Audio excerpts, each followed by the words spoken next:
Welcome back. Last time we finished off the chapter on marriage and celibacy. Today we're going to shift to a very different topic, eating meat which comes from animals sacrificed to idols in pagan temples. This was a big enough issue that Paul wrote about it both in this chapter and in Romans chapter 14. Now, it's not exactly a big issue today, but there are some principles here that are worth noting. So in this disagreement we have two sides. First, you have the people who don't take the idol very seriously and think it's okay to eat the meat. On the other side are people who think that the meat is tainted and off limits to Christians. Not to spoil anything, but Paul sides with people who say it's okay to eat the meat. Informed by scriptures like Wisdom 13:10 and Isaiah 44:9, Paul regards idols as dead objects with no innate power, and thus nothing to be feared by a Christian who's in a state of grace. Furthermore, he knows that all animals on the earth ultimately belong to God, and that's true of the animals sacrificed in the pagan temples. Therefore, Christians have no reason to avoid the meat. Holding this conclusion is what Paul calls the position of knowledge. He's going to begin chapter 8 by discussing the implications of having knowledge. So let's get reading. Now, concerning food offered to idols, we know that all of us possess knowledge, and knowledge puffs up, but love builds up. If anyone imagines that he knows something, he does not yet know as he ought to know. But if one loves God, one is known by him. Hence, as to the eating of food offered to idols, we know that an idol has no real existence, and that there is no God but one. For although there are many so-called gods in heaven and on earth, as indeed there are many gods and many lords, yet for us there is one God, the Father, from whom all things and for whom all things exist, the one Lord, Jesus Christ, through whom are all things and through whom we exist. All right, we'll pause there for a second.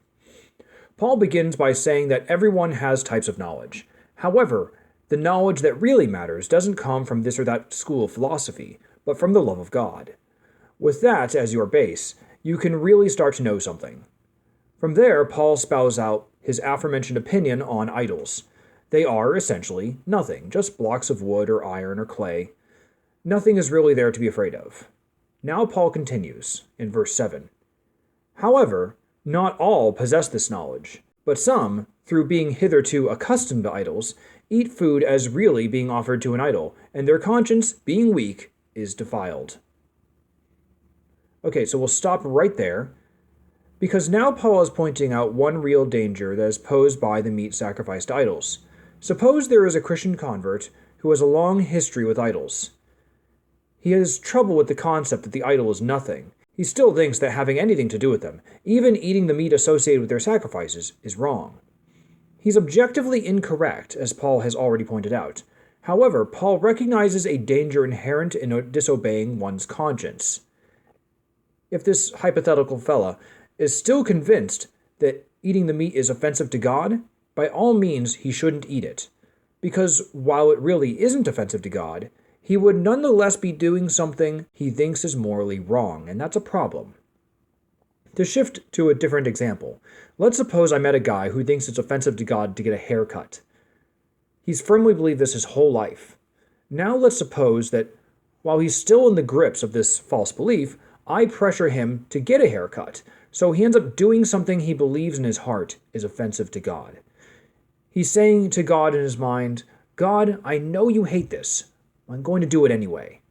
Well, even though there is nothing wrong with getting a haircut, there is something wrong with saying in your heart, God, I defy you. So, while he's still holding that belief, however false it is, that haircuts are wrong, he shouldn't get one. In that case, as in the case with the people not wanting to eat the meat sacrificed to idols, the person needs to be educated away from their error first, and then he can eat the meat or get the haircut, as the example was, but not until then. So let's keep going. Verse 8. Food will not commend us to God. We are no worse off if we do not eat, and no better off if we do. Only take care lest this liberty of yours somehow becomes a stumbling block to the weak. For if anyone sees you, a man of knowledge, at table in an idol's temple, might he not be encouraged, if his conscience is weak, to eat food offered to idols? And so by your knowledge this weak man is destroyed, this brother for whom Christ died. Thus sinning against your brethren, and wounding their conscience, when it is weak, you sin against Christ. Therefore, If food is a cause of my brother's falling, I will never eat meat, lest I cause my brother to fall.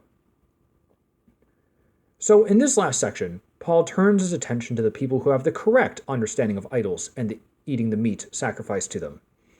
He reiterates that eating the meat is fine of itself. However, he voices a concern for the people of weak conscience who might be tempted to do something they believe is wrong. Paul says that if you tempt such a person to betray his conscience, then, while you're not sinning by eating the meat, you are indeed sinning by tempting your brother. So he warns against doing that. One last thing to point out here. Among Christians formed by the Calvinist tradition, there is a really pernicious doctrine called the limited atonement. That's the idea that Jesus didn't really die for everyone. He only died for the people he has pre-selected to go to heaven. He also pre-selected other people to go to hell, and he didn't die for those folks. To put a fine point on it, if you honestly held this view, you couldn't walk up to a stranger and say, Jesus loved you and died for you. The best you could say is, Jesus might love you and maybe died for you. Well, the limited atonement is false, and this passage is a useful one for pointing that out. Paul notes the danger of destroying your brother over the issue of the meat. This would mean jeopardizing the person's salvation. And yet Paul specifically states that Jesus died for this person. So if the limited atonement were true, and that's what Paul thought, it would be impossible to put a person for whom Christ died in any sort of danger regarding his salvation. The fact that Paul gives this warning indicates that he thinks Christ can die for a person, and yet that person's salvation can be put in danger. So, the limited atonement is false. And that's all for this chapter. See you next time.